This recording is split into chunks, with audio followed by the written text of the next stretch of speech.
Welcome to It's All Your Fault on True Story FM, the one and only podcast dedicated to helping you identify and influence the most challenging human interactions, those involving patterns of high conflict behavior. I'm Megan Hunter, and I'm here with my co-host, Bill Eddy. Hi, everybody. We are the co-founders of the High Conflict Institute in San Diego, California, where we focus on training, consulting, and educational programs and methods, all to do with high conflict. So welcome back. It's 2024, our first episode of the new season. And in this episode, we're going to talk about something that people struggle with a lot. And I have to admit, I even struggle with this when I'm teaching about setting limits. And that's the topic, setting limits in high conflict situations. But first, a couple of notes. Send your high conflict related questions to podcast@highconflictinstitute.com or on our website at highconflictinstitute.com/podcast, where you'll also find all the show notes and links. All right, so let's get right to it, Bill. We've gone through some holidays recently. We're into a new year. We all want to think that, new year, everything's going to be fresh, everyone's going to get along. And then the reality sets in that some of the same hard things are happening, and we're maybe falling into some of the same old patterns that we had in the past. And one of those seems to be how to set limits in high conflict situations. And as I said, I even struggle sometimes teaching this concept, because you really have to have a real life example to explain it properly. And it's often much different than people think. So why don't we start with, and we'll talk about a lot of different areas where we have to set limits, or a few areas. And one of them, let's start with co-parenting, after or during divorce. What are some limits or ways to set boundaries in that space? I think the first thing is to try to have some standards and to look for standards. I was asked to write an article for AFCC, Association of Family and Conciliation Courts, and I came up with a dozen kind of standard boundaries for separating and divorced couples. And so I think it helps to find a standard to work from, especially if you're going through something that a lot of other people have gone through. And of course, the beginning of the year is when a lot of people figure out, well, we're probably going to have to separate and get divorced for the sake of ourselves, for the sake of the kids, for the sake of peace, for the sake of whatever's happened that people feel like they need to put some more space between them and their partner, who was a former partner but continues to be a co-parent. So I would start with finding out what are some good standards and then communicating about those. For example, when I think about divorcing and separating parties, the first thing is to really think about the children. Because it's easy for parents to argue about, well, I want things this way and I want things that way. But to think about what really will help provide stability for the children, will help keep them out of conflicts. Just keeping that in mind, discussions about separating, divorcing, etc. Have boundaries with that. Don't talk about certain things in front of the kids. Don't talk when you're exchanging the children. But it's good to kind of agree on those and then follow through. So let's say you're exchanging the kids and one of you starts saying, the child support check was late last week and you need to really put that in your calendar to get it to me on time. And the other person goes, shh, don't talk about that. Remember, we're not supposed to talk in front of the kids about that stuff. And then the other person, oh, you're right. All right, let's save that. And then do that themselves, either through email or a phone call or whatever. So either parent can catch and say, wait, we're not supposed to talk about this right now, and have an agreement that as soon as someone reminds you of that you'll both stop the conversation. So I think setting boundaries in many different areas, I've got a dozen different areas here for separating co-parents, but I think one of the most important is protecting the children in your decisions and also in your discussions. Yeah, so I'm looking at this article you've written, and you have 12 tips here. And the first one is, it's all about the children. And it is. And so I think, when that conversation comes up about the child support, I didn't get the child support check. Oh, I don't think we should talk about this in front of the children. There's your limit, right? You're setting that limit, telling them what I'm not going to do. I'm not going to talk about this in front of the children. And then the other person continues to talk about it. I think that's where people get stuck a lot. So what do you do then? Then you can't control the other person's it's not going to help to say, look, shut up about the check. I'll get it on time. I'll talk to you later. Don't tell the other person what to do. Say what I'm going to do. Okay, then I'm going to need to stop the conversation. So I'm going to go. I've got the kids. Head to the car and take off. So what I'm going to do is what's so important. That's the thing you have control over and you can implement, because people get so frustrated. They try to make other people change. You can't control other people. You may be able to influence them, and setting a limit hopefully will influence them. But if it doesn't, then you pull the plug on your part of the conversation and walk away or hang up or whatever you need to do. That's what you have control over. So then let me throw one more arrow in this. Let's say there may be a fear of maybe some domestic violence there, or there may be actual, it may have happened in the past or may not have, but you're afraid that it could. And so at that point, just walking away, I think a lot of people either, capitulate there, or they just, they give in some way, or they're afraid to set that limit. So how do we set a limit in that context of fear? If that fear is there, you may need a whole bigger limit on the whole relationship. So that's where you talk to a lawyer about restraining orders.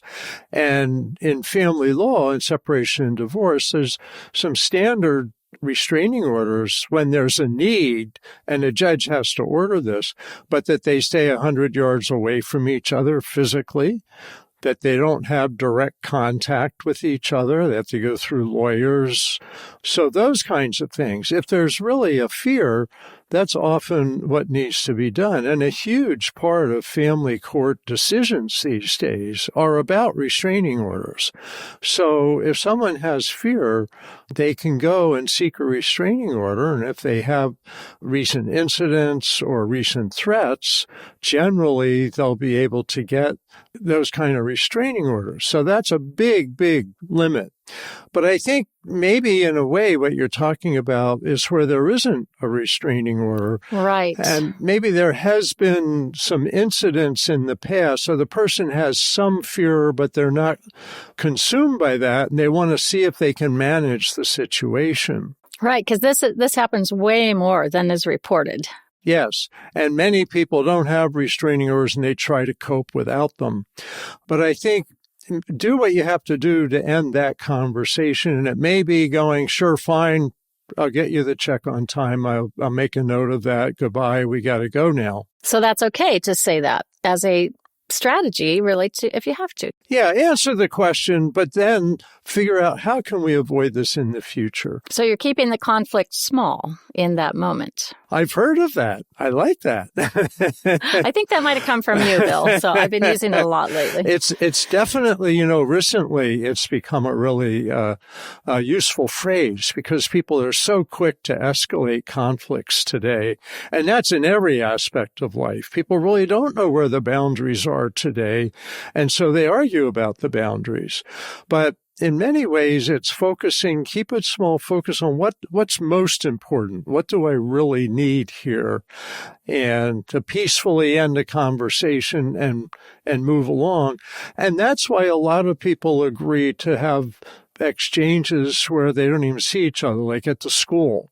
So it's Thursday afternoon. Now it's Dad's time. Mom brought the kids in the morning. Dad's going to pick up the kids in the afternoon. They won't see each other. And that's an important kind of boundary. And the kids are so relieved. I mean, kids are very sensitive to their parents being in conflict because that's their whole universe. And if their universe is earthquaking, they don't know where they're going to land and whether they'll be safe or not. Right. So if we apply this then to the work world, right? Because we have to set limits everywhere in life. So whether it's in a family, at work, in the neighborhood, or whatever, the co-parenting matter. Your first tip is it's about the children. In the workplace, it's about the job, right? If someone's in a high conflict situation at work and you just feel really stuck and you need to set limits, but you're afraid to, it's typically because you're afraid to lose your job or you're going to get looked at as the problem. Yeah. So how do you set limits? It depends really on the situation, but a general principle is, again, what can you do? A lot of it is ending conversations. And so much of work today is email conversations. And that's where I would recommend using our BIF method, because BIF is brief, informative, friendly, and firm, and it saves a lot of time and stress. So I think you can do BIF even if the other person isn't. And so someone sends you 2 pages saying, your project is behind, you're incompetent, you're doing everything wrong. I'm going to tell the world you don't know what you're doing. And it's all to try to get you to give them something that, deliver something at a certain time. So you can say, thanks for letting me know your concerns in your email. And the delivery will come on Friday afternoon this week. Have a good weekend. Something like that. So you keep it small and brief, and you don't feed the conflict, because that's where people they feel like they have to persuade the other person of something. And if somebody has a pattern of high conflict behavior, it's like part of their personality, you're not going to persuade them of anything. So what you want to do is just deal with the issue right at hand and then be done with it. And it's so empowering when you do it. And I think the first place that our minds go to is, well, I need to report this to my manager, right? This person isn't doing their job properly, or they're causing a lot of trouble, and I just feel really intimidated to go say anything about it. In some cases, we're not saying it's not appropriate to report things when they're going wrong. Maybe the job is being done poorly or whatever, but I think there's so much that you can do in your own space, but we're very afraid to do that. We walk on eggshells around it. And I can tell you it's the most empowering thing in the world to just tell people what you're going to do. It is the absolute way to live your life. Yeah, because you have control over yourself, control over your own life. And frankly, people respect you more if they see that you can restrain yourself from engaging in an unnecessary conflict. So many of today's conflicts are unnecessary, but people don't realize to focus on their part, and they're busy focusing on other people's part. And of course, that's where I'll put in one of my digs, that I think modern media has a lot of finger pointing, and people think, oh, that's what you're supposed to do. You're supposed to call people out, and you're supposed to point out their error in their ways. Well, that's entertainment. That's drama. Real life, that really doesn't work that well. And you got to go, okay, I'm going to end this conversation and take care of myself. And the problem's solved. Now you can move on to doing something else. Now, there are times when you need to go to somebody, to higher ups, go to human resources, report bullying or harassment. But you have to choose your battles, decide, is this at the level where I need to go to do this? Or is this something that I can just manage on my own? So that's another saying, we're talking about keep the conflict small. Another is choose your battles. I think over the years, we've developed a lot of these little sayings, and I have to tell you, they just keep popping into my mind because they're simple and easy to say. And it reminds me, when I worked in chemical dependency treatment, and AA and NA had all these sayings, one day at a time, keep it simple, stuff like that. And they really were onto something with simple, memorable phrases. So with high conflict, these are a couple of your simple, memorable phrases. We should probably publish a book with all the little phrases. But let's take a break first, and we'll come back. And then I want to talk about setting limits when you aren't sure whether someone is telling the truth or lying.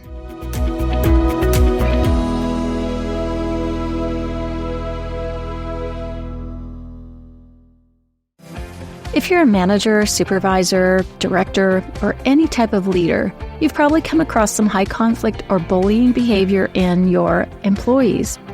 Good news for you, in July 2024, we're offering for the first time ever new ways for work for leaders to learn how to handle those high conflict behaviors, team divisions, all the disruptions that come along with that. So you'll find the link in the show notes, and you can find it on our website at highconflictinstitute.com. Go to professionals, new ways, and you'll just be able to find all that information. The good news for you is in July, it's 50% off. So instead of $947, it's only $474. But get signed up so you can save your seat. See you there. Okay, we're back, and we're going to talk about setting limits when you're not sure whether maybe an allegation is true or false, or someone's lying to you or not. And, we see this happening in families. We see it everywhere. And I want to mention here, too, that because setting limits is a little bit opposite of what we're used to doing, or a lot opposite, it does take some practice, and that's why we have the Live Lab through our website, where we do one-on-one or one-to-group coaching on how to learn to set limits in your particular situation until you get really practiced at it. So that's available. Anyway, let's get back to lying. So let's say, Bill, that someone, in your life is, they're saying things to you and you're just not sure if it's truthful or not. I think most people are a little bit afraid to just get stuck and don't know what to say. And because we don't want to accuse someone of lying. So do we reality test? If so, how do we do that? Do we outright tell someone not to, that we think they're lying? How do we set that limit? Well, I think there's a range of possibilities here depending on your relationship with the person. As a lawyer, I've had people say this. Well, you don't know how to do the child support calculations. You don't understand that program or something. So let's say somebody says that. So I'm thinking, well, now I'm upset with Joe. And then I'm thinking, well, wait a minute, Joe might not have ever said that. It may be a lie. The person talking to me is telling me Joe told them that to get me upset with Joe. And so this is not totally uncommon. That's very, very common. And that's exactly where I was going with this question. Yeah. So depending if that's a stranger, I might tell myself. Now, remember, you have to have 3 theories whenever somebody tells you somebody else is acting badly. So if they're telling me Joe is saying this, then I have to consider, well, maybe Joe is saying this. Then I have to consider maybe Joe's not saying this at all. He's totally innocent, and the person talking to me is lying. And the third possibility is maybe there's something vague here, that maybe Joe did imply something or said something that's a little bit inaccurate or out of bounds. So there's a possibility both people are doing something. So that's the 3 theories. On that third piece, it could be, what I've seen is 2 completely different perceptions about the same thing, and they're accusing each other of lying or, that, and it can go down a bad path. You may have the same phrase, and 2 people interpret it differently. Like one person said, I said that as a joke. That's ridiculous. I didn't say that seriously. And the other person may have said, well, I totally took it seriously.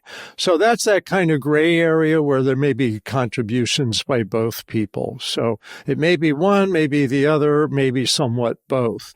And I believe now, and I'm just really reinforcing this, that you got to have these 3 theories when people tell you somebody's acting badly. We see this so much. I see this a lot in family court, where there's probably more lying than any other place in the world. And figuring out who's telling the truth and who's lying isn't obvious on the surface. You got to dig deeper.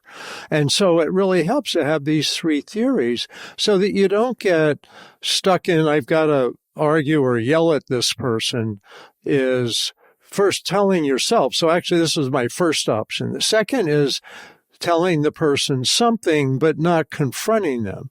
So saying, that's surprising that Joe would say that since I've been doing child support calculations for 30 years. That's like information. That's a brief, informative, friendly, and firm information so that you don't get an argument about it. You just state the reality from your point of view. And another level might be saying, well, this is a problem because I really doubt that Joe would have said that.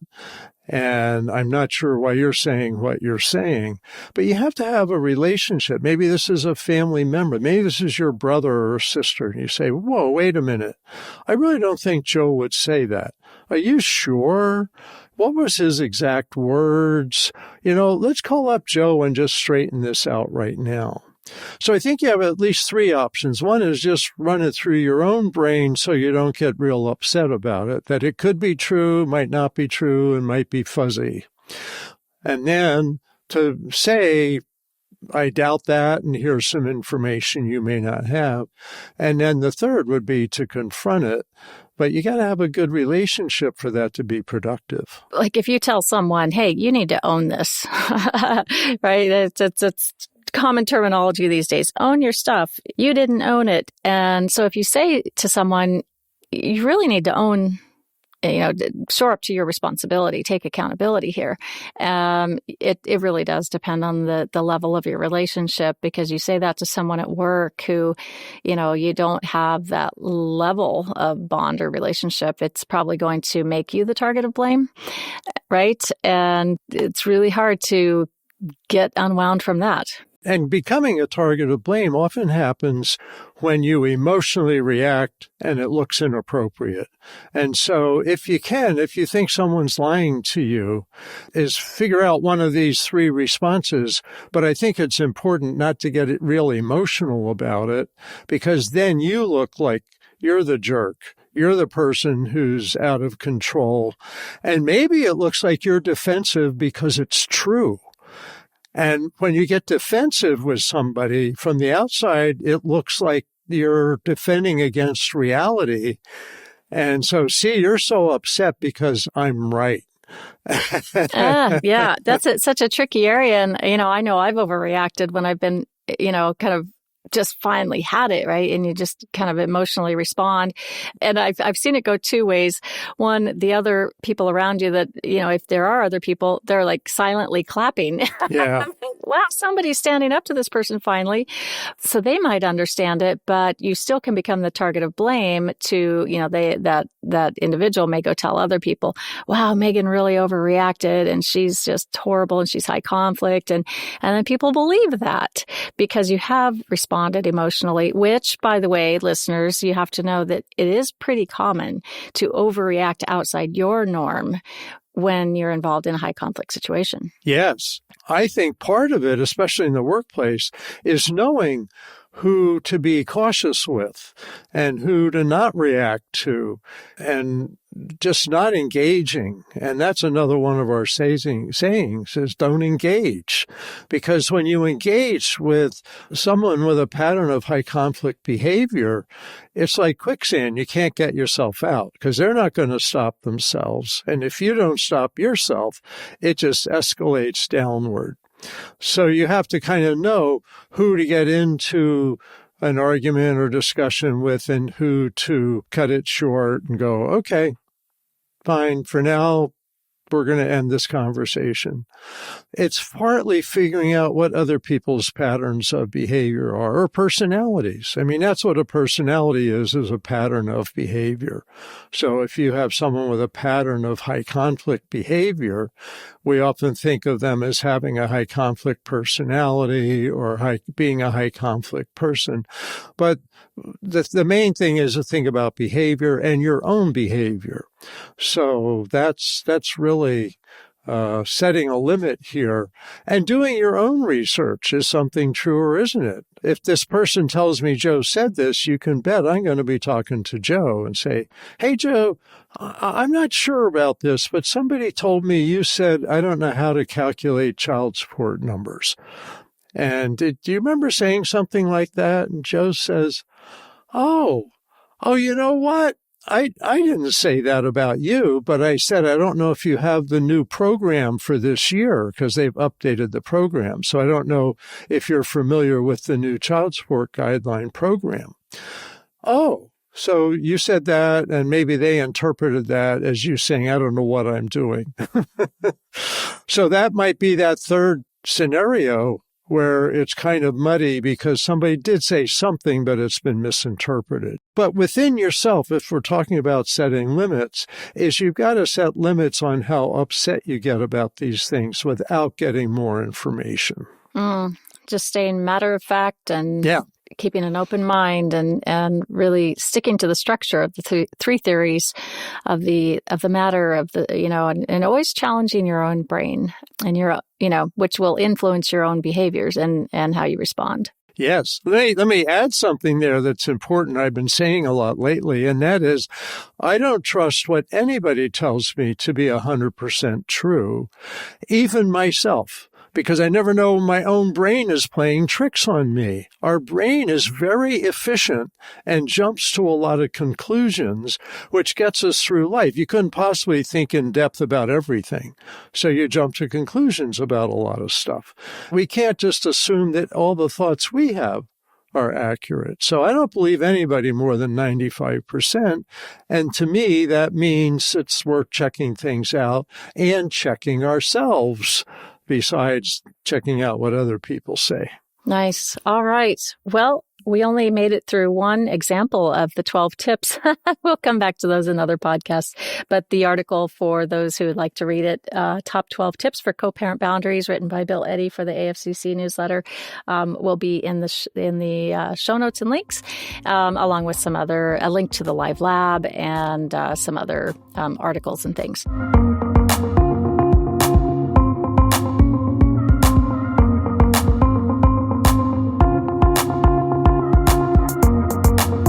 We hope this has been helpful. Next week, we'll talk about relationship violence.